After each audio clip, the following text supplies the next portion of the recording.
Muy buenas tardes, hermanos queridos. Vamos con la primera prédica online en este año 2025. Les deseamos que tenga realmente un muy buen año y recuerde que para asegurar eso tenemos que estar colgados de la mano de Dios. Necesitamos realmente que Dios nos esté acompañando en cada una de las cosas que estemos haciendo. Tuvimos dos cultos maravillosos el día primero a las 7:30 de la mañana, después a las 11, donde también se nos fue entregando la palabra. Hoy día en la mañana un culto precioso de Santa Cena también. Le invitamos siempre a la presencialidad. Es tan importante poder estar presentes, congregarnos, tener comunión con los hermanos y sobre todo recibir de la palabra de Dios. Es esencial para la vida y para el crecimiento espiritual cristiano tener esta comunión y poder congregarnos presencialmente más allá de la virtualidad, que por supuesto fue heredada a propósito de la pandemia. Les recuerdo algunos avisos. Tenemos nuestra serie de devocionales durante esta semana. No se lo pierda, siempre es bueno estar recibiendo alguna pequeña palabra. Recuerde que estamos con nuestro ayuno de Daniel congregacional. También le invitamos a estar preparándose también para que el Señor vaya sentando cada palabra en el alma. Cuando nos desintoxicamos, cuando tenemos un proceso de ayuno, es que preparamos nuestra alma, nuestro espíritu a cualquier cosa que el Señor también nos quiera entregar, más allá de un fin específico. Muchas veces me ha pasado en lo personal que estoy ayunando por una cosa determinada, pero el Señor también da claridad en otras cosas. Entonces a veces creemos que es que están ayunando para esto, estoy ayunando porque tengo un problema emocional, porque tengo un problema de salud, porque tengo un problema económico, o porque estoy agradecido. Pero también eso nos va abriendo. Cuando hacemos el verdadero ayuno, que está allá por Isaías 58, le invito a revisarlo, por supuesto. Eso nos va a llevar a también tener el espíritu atento a lo que Dios tenga preparado para nosotros. Así que le invito a estar haciendo el ayuno. Si tiene alguna duda, no tenga temor en consultar al teléfono de la iglesia. Próximo domingo, no se lo pierda, culto presencial en Victoria. Si usted anda por la zona, por la región, le invitamos a estar con nosotros ahí también. También tendremos Santa Cena, así que le invitamos a estar presente en eso. Algo que me atañe por lo que estudié o por el tiempo que fui a la universidad, no estudié tanto tampoco, pero algo entendimos al respecto, tiene que ver con lo que se conoce en el mundo entero, más allá de lo que dice la Escritura, de que lo que el hombre siembra, eso también cosecha. Eso es algo que si usted lo busca en las redes, digamos en el internet o algo así, usted va a encontrar que es de una otra manera, es un proverbio universal. Pero este proverbio universal, por supuesto, tiene que ver con la biología, tiene que ver con las semillas, tiene que ver con la agricultura, con la agronomía. Es algo que está en la palabra de Dios y es algo que, por supuesto, Dios creó desde el Edén. ¿Ya? Desde que fueron creadas las plantas, estas tienen unas de una manera, otras de otra, pero tienen un método, una forma de reproducirse. Y la forma de reproducirse tiene que ver con una semilla, ¿cierto? Que se genera de una u otra manera, una fecundación, etcétera, que cae al suelo y luego de algún tiempo, ¿cierto? Esta va a generar otra planta de similares características a su progenitor. Entonces no vamos a sembrar una semilla de trigo y tener un árbol de limones, por ejemplo. Eso no va a suceder, digamos, naturalmente. ¿Me entiende? Y quiero leer lo que dice en Gálatas capítulo 6, versículos del 6 al 8, para que entendamos también el contexto en el cual el apóstol Pablo aquí nos está indicando esto de la siembra y cosecha. Y dice más o menos así. Parte en el versículo 6 del capítulo 6 de Gálatas, ya dije: el que es enseñado en la palabra, haga partícipe de toda cosa buena al que lo instruye. No os engañéis, dice, Dios no puede ser burlado, pues todo lo que el hombre siembra, eso también segará o cosechará. Porque el que siembra para su carne, de la carne segará corrupción, mas el que siembra para el espíritu segará vida eterna. Déjeme orar. Padre amado, esta palabra que es entregado a mi corazón para compartirla en esta tarde, te pedimos que tú la bendigas, Señor, y que también prepares los corazones de todos los que van a escuchar esta palabra, Señor. Padre, que sea literalmente una buena semilla de la palabra implantada en un terreno fértil en el corazón de mis hermanos. Pido por esta palabra, en tu nombre oramos. Amén. Me gustó mucho cuando leí esta palabra, una palabra que hemos leído muchas veces, pero el contexto de la siembra y la cosecha está dado, y por eso quise leer el versículo 6, está dado respecto de hacer partícipe, dice, de toda cosa buena al que nos instruye. Entonces, el contexto en el cual el apóstol Pablo está dando estos versículos, esta palabra siguiente, tiene que ver con la semilla que es la palabra de Dios. Entonces está diciendo que debemos hacer partícipe de toda cosa buena a quienes nos instruyen. Entonces la primera pregunta que quisiera hacerle es, ¿yo hago partícipe de las cosas buenas a quien me está instruyendo? ¿Hago partícipe a aquel que, por ejemplo, incluso desde una palabra de agradecimiento, que para mi gusto es el desde, es lo mínimo que podemos hacer, es agradecerle a alguien cuando yo le pregunto a alguien, mira, ¿sabes qué? Tengo tal problema. Por ejemplo, tenemos ahí a un hermano, a varios hermanos en la iglesia que son instruidos en lo que tiene que ver con la medicina. Uno de una área, otro de otra área, y cuando uno tiene algún problema dice, oye, ¿sabes que tengo tal problema? ¿Qué crees tú que puede ser? ¿Me puedes guiar? ¿Me puedes ayudar? No necesariamente son médicos, pero nos van a guiar. Y por lo menos tenemos la deferencia de, oye, muchas gracias, o tenemos la deferencia de que cuando ellos nos piden ayuda en otras áreas en las cuales nosotros quizás somos fuertes, en donde podemos quizás retribuirles a ellos de una u otra manera, lo que ellos también han hecho por nosotros, es de hacer partícipe de toda cosa buena, y la primera cosa buena es agradecer.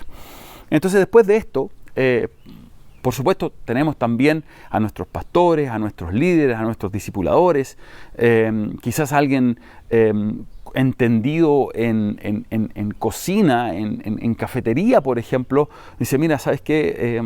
Quiero comer esto y esto porque esto no me gusta o esto me cae mal. Y ahí tenemos, por ejemplo, a las hermanas de cafetería haciendo platos, no digo especiales, pero si alguien tiene intolerancia a algo, es como, bueno, le vamos a quitar esto que tiene gluten, porque tiene intolerancia al gluten, por ejemplo.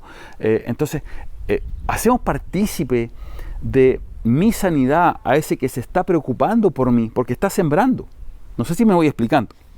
Entonces, dice, Dios no puede ser burlado, en el versículo 7, pues todo lo que el hombre siembra, eso también cosechará. Y aquí es donde yo me quiero detener, hermano querido, es donde tenemos alguna experiencia, algo poco de estudio, ya, en esto de la siembra y la cosecha, y quiero dar cuatro vegetales de ejemplo para ver cómo vamos esos cuatro aplicándolos a nuestras vidas. Lo primero, por ejemplo, tiene que ver con, en general, con los productos que nosotros podemos sembrar en una huerta o en un invernadero, que generalmente son plantas que van a generar rápidamente algún fruto. Y yo escogí, por ejemplo, el tomate. El tomate, entre que uno lo siembra hasta que uno puede sacar un tomate, van a pasar entre 60 y 90 días.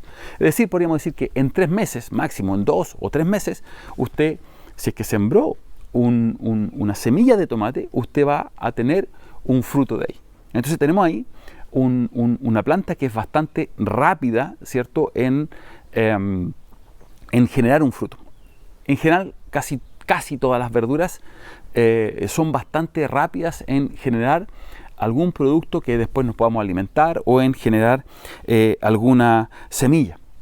El tomate y en general las semillas van a demorar entre 5 y 10 días en generar una plántula, que es cuando usted de la semilla usted la saca debajo de la tierra y genera como este tallito, ya eso se demora bastante poco, digamos. Y muchas veces vamos a ver un pastito muy delgado, muy pequeño, que se viene con toda la energía de la semilla, todavía no tiene la capacidad de generar alimentación desde el suelo, y a veces vamos a creer que quizás ahí ya está la planta lista y ya vamos a poder sacarle algún fruto y nos vamos a apurar y acelerar, ¿cierto?, en tratar de que eso genere un fruto, y no, ahí falta tiempo todavía. Por ejemplo, los cultivos que son un poco más largos, que tienen que ver con los cultivos anuales como el trigo, la avena, la cebada, el raps, el maíz, que son procesos bastante más largos, son varios meses, ¿cierto? Que desde que yo siembro la semilla hasta que yo logro cosechar el fruto o los granos de eso que sembré, va a pasar, no digo 12 meses, pero va a pasar una temporada, un año completo. Es decir, por ejemplo, en el trigo, yo tengo dos tipos de trigo. Tengo los trigos invernales y tengo los trigos primaverales. Los invernales los voy a sembrar en otoño, por ejemplo, en mayo, y los voy a ir a cosechar allá por enero o febrero, ¿verdad? Entonces tengo casi 10 meses ahí, en donde 9, 10 meses, en donde esa semilla, desde que yo la siembro, hasta que yo cosecho, tengo ahí varios meses, una temporada completa. Tengo también los trigos primaverales que los voy a cosechar, a sembrar en primavera, y son mucho más rápidos, ¿ya? Porque los voy a sembrar en agosto, septiembre, y también los voy a ir a cosechar allá por enero o febrero. Entonces son procesos mucho más cortos, y por lo general, no digo siempre, algún agrónomo o algún agricultor quizás me va a discutir algunas cosas más técnicas, pero entiéndame el sentido de lo que estoy diciendo. En general, el trigo invernal va a generar mayor cantidad de granos que el trigo primaveral, porque tiene un proceso más largo de maduración, ¿cierto? De germinación, de macolla, que es cuando salen varias plantas de una sola semilla, etcétera, etcétera. Entonces, el trigo, por ejemplo, tiene la particularidad que cuando usted lo quiere cosechar, el trigo siempre lo tenemos como un pasto, como verde, pero cuando llega al término de su proceso empieza a amarillarse cada vez más, y la clave para el trigo es que la espiga tiene que agacharse. Cuando la espiga está agacha, entonces el grano ya entró en madurez fisiológica, en madurez comercial, ya tenemos los estados de secado suficiente en el grano, entonces ya se puede cosechar. Cuando la cabeza está agacha, muchas veces cuando nuestra cabeza se agacha, cuando tenemos un estado de humildad, es cuando realmente podemos ir allá y cosechar. Tenemos también otro grupo que ya no tiene que ver con los cereales, que se demora ya más de un año. Entonces tenemos el primer grupo que se van a demorar un par de meses, tenemos este grupo que son cultivos anuales, y ahora tenemos todos estos frutos que se van a demorar mucho más de un año, que en general tiene que ver con los frutales. Por ejemplo, la cereza. A propósito de las cerezas que fueron obsequiadas por nuestra iglesia a cada uno de los hermanos y cada una de las personas que nos visitó para nuestra fiesta de Navidad, ¿cierto? En Victoria, igual en nuestro culto, estuvimos regalando bolsitas con cerezas que estaban espectaculares, realmente estaban muy muy buenas. Bueno, el proceso de la cereza, si alguien cree que es llegar a ir a la feria y comprar una cereza, y algunos quizás se van a quejar que están muy caras y todo lo demás, bueno, el proceso de las cerezas tiene un proceso bastante largo, ¿ya? En ese sentido. Y en general los frutales, para cultivarlos, estoy hablando de comercialmente, para tener frutales comercialmente, lo que generalmente se hace es comprar plantas en un vivero, ¿ya? Plantas que ya tengan 3, 4, 5 años, y esas plantas, valga la redundancia, se trasplantan al huerto que yo quiero poner, y luego voy a poner el riego. En el caso de las cerezas en el sur, por ejemplo, le ponen techo para que las lluvias primaverales y veraniegas no rompan, ¿cierto? Y no dañen la fruta. Entonces, porque las lluvias tardías, en este caso, para las frutas son complejas. Comercial, siempre estoy hablando del punto de vista comercial, porque son frutas que se van a romper, que se van a dañar, entonces no vamos a tener un fruto tan bonito, ¿cierto? Y por supuesto para la exportación vamos a necesitar frutos muy muy bonitos. Entonces, por ejemplo, la cereza en el sur, allá en la 9ª región, se le ponen algunos huertos, se le ponen techos para controlar el riesgo de que cuando vaya a llover, esta lluvia no caiga directamente sobre la fruta y esta fruta no se dañe. No estamos hablando de las lluvias de invierno, que no causan mayores daños.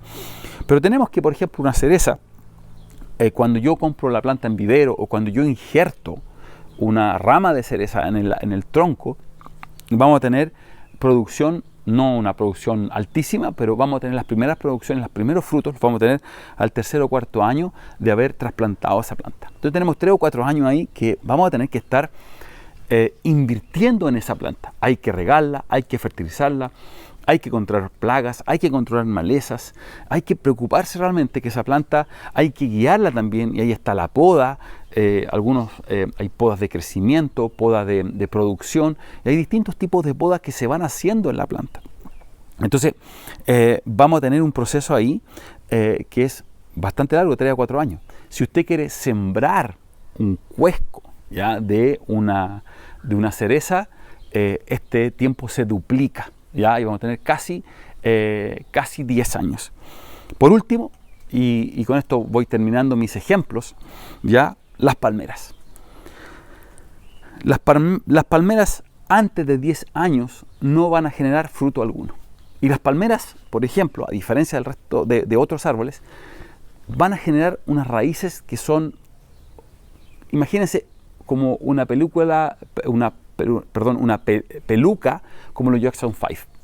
Así, muy frondosa, todos los pelos son iguales, así las palmeras hacia abajo, porque eso hace, y eso se demora mucho en generarse, porque eso hace que la palmera pueda expandirse mucho, y conocemos que las palmeras se dan muy bien y son capaces de sobrevivir, por ejemplo, en los desiertos. Entonces las palmeras van a generar raíces para poder captar cualquier humedad que pueda existir en el ambiente. Las palmeras la van a captar. Incluso a veces las raíces van a salir sobre el nivel del suelo para poder captar aún más humedad y más oxígeno para que esa palmera pueda subsistir. Entonces, una palmera que se demora tantos años, hay palmeras que se demoran mucho más de 10 años en dar siquiera algún fruto, fruto que yo después puedo, fruto de donde yo puedo sacar la semilla y luego volver a sembrarlas. Entonces, las raíces son delgadas, son fibrosas, y es una masa homogénea de pelos, ¿ya? Desde el tronco de la palmera hasta el final son pelos que son del mismo grosor para poder ir recogiendo la humedad que necesitan. Y mire la palmera, que crece en un desierto. ¿A quién de nosotros en tiempos de sed, en tiempos de calor, nos gusta cobijarnos bajo una sombra? Imagínense, quizás nosotros aquí en Chile en general, en donde nos movemos, cada tanto tenemos una sombra donde poder guarecernos. Pero si usted va alguna vez al desierto y tiene el privilegio quizás de recorrer un poco el desierto, encontrarse con una palmera realmente, o encontrarse con un oasis, ¿cierto?, es realmente un milagro y un lugar donde nos podemos guarecer y cuidar del fuerte sol. La siembra,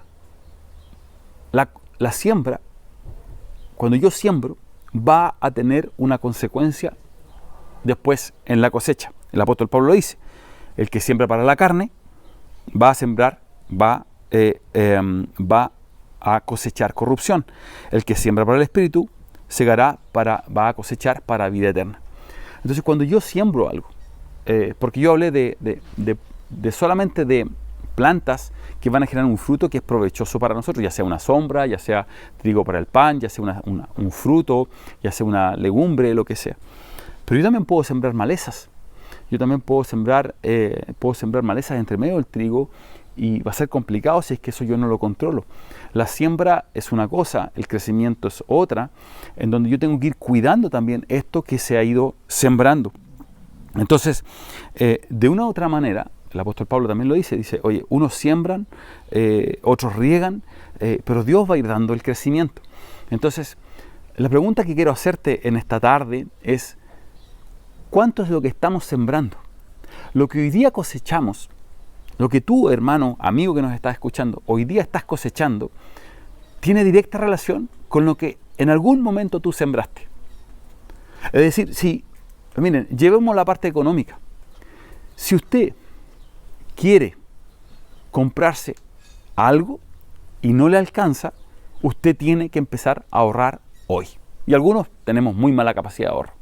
Pero si yo no busco un buen trabajo, si yo no ahorro, si yo no cuido mis gastos, y después quiero tener un vehículo de aquel que quizás sí ahorró, de aquel que sí estudió, de aquel que sí invirtió en su conocimiento, de aquel que no tenía zapatillas con clavo y sonaba la hora de irse de la oficina o del trabajo, y salía casi arrancando como si la oficina fuera el mismo infierno. Entonces, muchas veces tenemos que invertir y decimos, bueno, pero ¿por qué mi jefe no cree en mí? Sí, claro, pero somos los que estamos llegando siempre 10 minutos tarde, somos siempre los que estamos 10 minutos antes listos para irnos, y no invertimos en ese trabajo. Muchos de los que hemos tratado de emprender, queremos los resultados de otros emprendedores, pero no vamos a ver el esfuerzo que hay detrás de otro emprendedor. Por ejemplo, el tener que trabajar un fin de semana, el tener que trabajar fuera de horario, el que tener que quedarse hasta tarde en la noche haciendo una planificación o haciendo una rendición de cuentas o haciendo una cotización. Entonces muchas veces nos va a pasar que vamos a mirar y, como dice el dicho, el pasto del vecino siempre es más verde, pero no sabemos cuánto ese vecino invirtió en ese pasto, no sabemos cuánto dinero invirtió en agua para regar ese pasto, no sabemos cuánto tiempo gastó cortando ese pasto, no sabemos cuánto tiempo gastó sacando las malezas manualmente para no dañar el pasto. Entonces hay otros que están invirtiendo y nosotros no estamos invirtiendo, y después vamos a mirar al vecino y le vamos a preguntar, bueno, ¿y qué pasó? O nos vamos a decir, y vamos a decir, bueno, que seguramente él tuvo mejor suerte. Y le vamos a echar la culpa a la suerte, le vamos a echar la culpa a las circunstancias. Y no, hay circunstancias que tú puedes generar. Tú puedes tomar una semilla de un trigo, prepararla, desinfectarla, sembrarla, cuidarla, para la vuelta de 10 meses, a la vuelta de una temporada, tener muchas espigas con mucho trigo. Y el Señor da promesa en ese sentido y dice que cuando sembremos, ¿cierto?, podemos tener al tanto por uno, al 100 por uno, al 10 por uno, al 50 por uno. Entonces, tenemos que sembrar hoy día, cuidar durante algún tiempo y después disfrutar de la sombra de aquel árbol que estuvimos cuidando una y otra vez. Entonces, muchas veces nos va a pasar que no hemos sembrado y queremos cosechar. Quizás hay muchas personas que han sembrado en nosotros y nosotros no hemos dado los frutos que corresponden, ni siquiera las gracias. Lo dije al comienzo de esta prédica. Muchas veces nos va a pasar que las personas que invierten tiempo, invierten recursos económicos, recursos emocionales, espirituales, se dan el tiempo y, como dijo alguien por ahí, no se oye padre. Hay semillas que se van a demorar mucho más tiempo. Vemos algunos que somos más duros de mollera y nos va a costar mucho más. Y otros que quizás son más blanditos, el terreno está más preparado, el terreno está más fértil. Y hermano querido, cuando mi corazón está fértil, se siembra una semilla y esa semilla va a dar un fruto. Si el terreno no está fértil, hay que aplicarse mucho más en darle más insumos, en darle más fertilizantes, en cuidarlo más para que dé un fruto similar al terreno que ya está fértil. Entonces, si tu corazón no está fértil, no culpes a aquel que tiene un corazón más fértil, un corazón más dispuesto a escuchar, un corazón más dispuesto a servir, un corazón más dispuesto a escuchar la voz de Dios. Muchas veces nos estorban y dicen, oye, quiero compartirte algo, o sea, es que estoy apurado, es que no tengo tiempo, es que estoy en otra, y empezamos a dar un montón de excusas. Tu corazón no está fértil, no está dispuesto a escuchar lo que Dios quiere compartirte, porque se sale de tus tiempos, se sale de tus formas, etcétera, etcétera. Entonces, vamos a mirar al vecino, vamos a mirar, en el caso agrícola, un agricultor, y a veces uno ve un potrero separado por una cerca, ¿cierto? Y a un lado tenemos un cultivo espectacular y al otro lado un cultivo de mucho menor calidad. Pero también detrás de ese cultivo de buena calidad hay mucha preocupación, hay inversión de dinero, de tiempo, quizás de oración también, ¿por qué no decirlo? Y al otro lado no hay absolutamente nada y creemos que eso es solamente fruto de el azar. Y no es así. La palabra dice que el sol sale sobre buenos y malos. El agua cae sobre buenos y malos. Por lo tanto, la cerca no hace la diferencia. Lo que hace la diferencia es quien cultiva, es quien invierte, es quien siembra. Y la pregunta que te quiero dejar en esta tarde, para ir terminando, ¿has sembrado? ¿Estás sembrando? ¿Has sembrado en el pasado? ¿Qué cosas estás esperando cosechar hoy día, de la cual quizás no has sembrado en el pasado? Quizás en el pasado no sembraste y hoy día estás esperando resultados. Quizás, por ejemplo, estás esperando la casa propia, pero te pregunto, ¿siquiera abriste la cuenta de ahorro en el Banco Estado para poder postular a un subsidio? ¿O eso no es para mí? ¿Siquiera has visto la manera de invertir? ¿Siquiera has visto la manera de cuánto vale un crédito hipotecario? ¿Cómo hago? ¿Qué es lo que necesito? ¿Cuánto es lo que necesito ganar? ¿Estoy ahorrando para poder, estoy viendo de dónde puedo ahorrar para poder generar una cuota de un dividendo? Entonces quiero tener la casa que el otro tiene, pero yo no estoy invirtiendo, no estoy sembrando. ¿Soy realmente un buen sembrador? Aparte de sembrar, después mantengo esa siembra. Me llama la atención muchos hermanos que dicen, yo cumplí porque ya lo invité a la iglesia. Pero hermano querido, cuando usted invita a alguien a la iglesia, cuando esa persona recibe una palabra de Dios, Satanás va a hacer todo lo posible para poder sacarla de ese lugar. Y usted, si la llevó, tiene una responsabilidad de poder cuidar eso que se sembró. Pero no cuidamos. Pero yo le dije ya. Pero el problema de él. Sí, problema de él. Es problema tuyo también. Porque tenemos, de una otra manera, tenemos que cuidar a ese hermano que hemos llevado por primera vez a la iglesia y guiarlo de la buena manera, guiarlo en la siembra, seguir invirtiendo, seguir fertilizando, seguir regando, llevándolo, yéndolo a buscar, diciéndole cómo funciona nuestra iglesia, invitándole, entusiasmándolo. Pero quizás a mí las cosas ya no me entusiasman y ya se acabó la pirotecnia espiritual y ya no me interesa tanto, entonces me cuesta llevar a otros porque yo estoy desanimado, porque yo no he regado siquiera mis propias plantas. Estás esperando pacientemente a que también Dios entregue esos frutos por los cuales tú sembraste, pero insisto, estás sembrando hoy día para poder cosechar en el futuro, sembraste ayer para estar sembrando hoy día. Te dejo esas inquietudes para que puedas también orarlo y meditarlo. Déjame terminar orando. Padre amado, gracias por esta palabra. Te ruego, Señor, que tú convenzas, que tu Espíritu Santo convenza todo esto que hemos estado compartiendo en el corazón de cada uno que pueda estar oyendo. En tu nombre, Cristo, oramos. Amén. Hermano querido, que el Señor le bendiga.